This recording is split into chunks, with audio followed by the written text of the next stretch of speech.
शादी मंडप के नीचे बढ़िया व्यवस्थाएं चल रही थी। दुल्हन बैठी थी, दुल्हा बैठा था, पंडित जी मंत्र पढ़ रहे थे। कन्यादान का टाइम आया।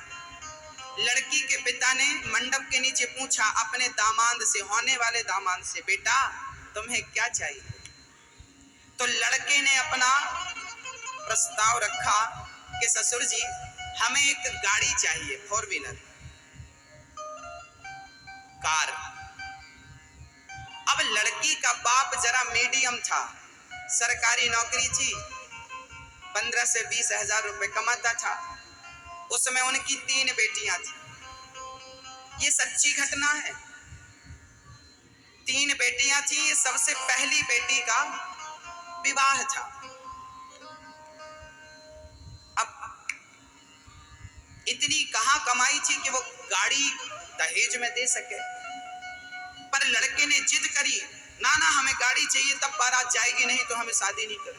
फैल गया। अब लड़की के पिता को लगा कि बड़ी बदनामी होगी, समाज में भी तो रहना है, नाक भी तो कोई चीज होती है। रातों रात लड़की के पिता ने अपना घर गिरवी रख दिया।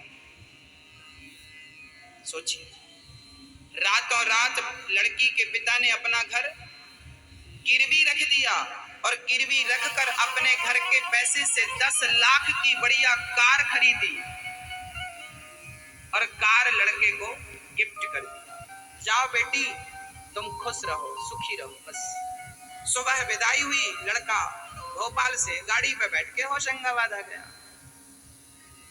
अब बढ़िया वो बड़ा खुश था लड़का, सबको दिखा रहा, देखो हमें गाड़ी मिली है, शादी में गाड़ी मिली।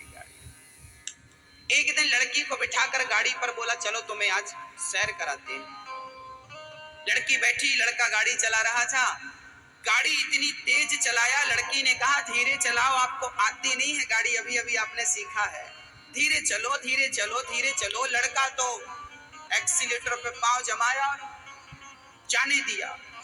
80, 90, 100 की रफ्तार पे गाड़ी पहुंची। आगे मंदिर के बाहर कुछ भिखारी लोग सुबह सुबह खिचड़ी खा रहे थे और भिखारी लोग वहां बैठ करके लोगों से भीख मांगा करते थे। एक भिखारी था जिसने बैसाखी ले रखी थी, अपाहिज था, लंगड़ा था, वो रोड क्रॉस कर रहा था। खिचड़ी बट रही थी तो उस तरफ से वो इस तरफ खिचड़ी लेने आ रहा था। अब रोड क्रॉस अचानक भिखारी ने की। साहब की गाड़ी 90 की रफ्तार पे थी, इन्होंने ब्रेक दबाया, चढ़ गए ब्रेक के ऊपर। घिसटती गाड़ी बिल्कुल बैलेंस बिगड़ गया और गाड़ी घिसटती गई और जाकर भिखारी के बिल्कुल पास खड़ी हो गई। भिखारी बाल बाल बच गया।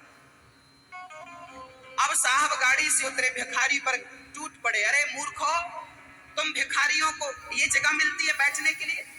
हाँ, अभी मेरा एक्सीडेंट हो जाता तुम्हारे चक्कर में, कहीं और जगह नहीं मिलती तुम्हें रोड में घूमना।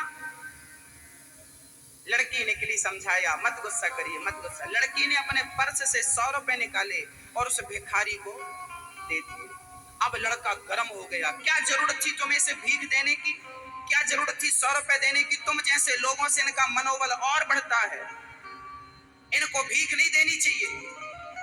लड़की ने मुस्कुराते हुए कहा, देखो भिखारी कई प्रकार के होते हैं, एक भिखारी ये है बेचारा जो मंदिर के बाहर बैठा है, इसे जरूरत है क्योंकि ये अपाहिज है, इनके पांव टूटे हैं, ये कमा के खा नहीं सकता।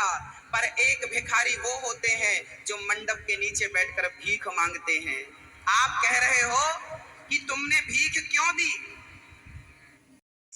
मांगा कि नहीं मुझे गाड़ी चाहिए। भिखारी तो भिखारी होते हैं, बात 2 रुपए और 2 लाख की नहीं है। ये मंदिर के बाहर बैठकर मांगते हैं, आप मंडप के नीचे मांगते हैं। भिखारी ये है तो भिखारी आप हैं। और मुझे तो लगता है कि इसकी मजबूरी है। आपकी क्या मजबूरी है? ये अपाहिज है, आप तो अपाहिज नहीं है, आप तो कमा के खा सकते हैं, पर आपको भी भीख मांगना था।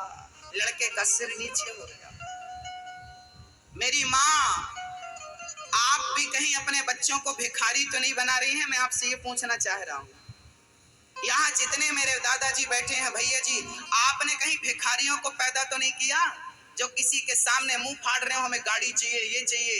हाँ, नर्मदा जी पास में है, मर जाना अच्छा है, पर किसी से मांगना अच्छा नहीं। मांगे से मरना भला, मत मांगो कोई भीख, और बिन मांगे मौती मिले, यह सतगुरु की सीख। अपने बच्चों को इतना लायक बनाना, इतना योग्य बनाना कि उन्हें किसी के सामने झोली फैलाने की जरूरत ना पड़े, यही आपके पिता होने का परम कर्तव्य, परम धर्म है। अपने बच्चों को बाप बनने, मतलब बच्चों को पैदा करने से कोई बाप नहीं बन जाता। पिता का परम धर्म होता है कि बच्चों को इतना लायक बनाए कि उन्हें जमाने में कभी किसी के सामने झोली फैलाने की जरूरत। इतना योग्य यदि आपने बच्चों को बनाया है, तब आपका पिता होना सफल है। अब मैं आपसे पूछना चाहता हूं, क्या आपने अपने बच्चों को इतना योग्य बनाया है? क्या आप दहेज नहीं मांगते? आज जितना पैसे वाला होता उतना ज्यादा दहेज मांगता, उसे लज्जा नहीं आती? आपकी डिमांड ने हमारी समाज को खोखला कर दिया भक्तों। भारत माँ की छाती पर गड्ढा कर दिया, घाव कर दिया। क्यों दहेज मांगते हो? क्या ये दहेज प्रथा बंद नहीं होनी चाहिए? हाँ या ना? बोलो मेरी माँ, क्या दहेज प्रथा बंद नहीं होनी चाहिए? कौन कौन चाहता है कि बंद होनी चाहिए? हाथ उठाओ, जो चाहता है हाथ उठाए।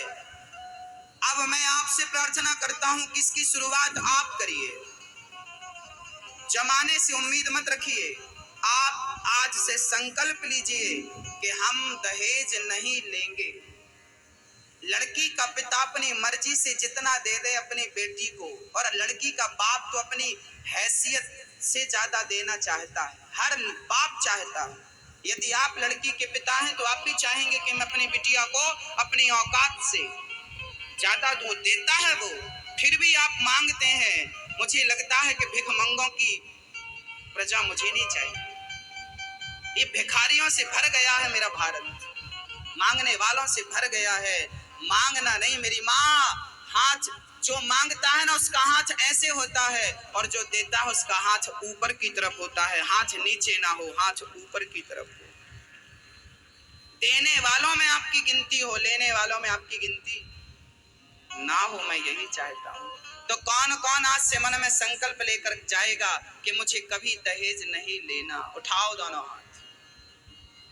अपने बच्चों को इतना योग्य बनाएंगे कि उन्हें किसी के सामने झोली फैलाने की जरूरत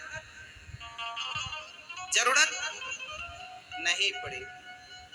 बोलिए कृष्ण कन्हैया लाल की।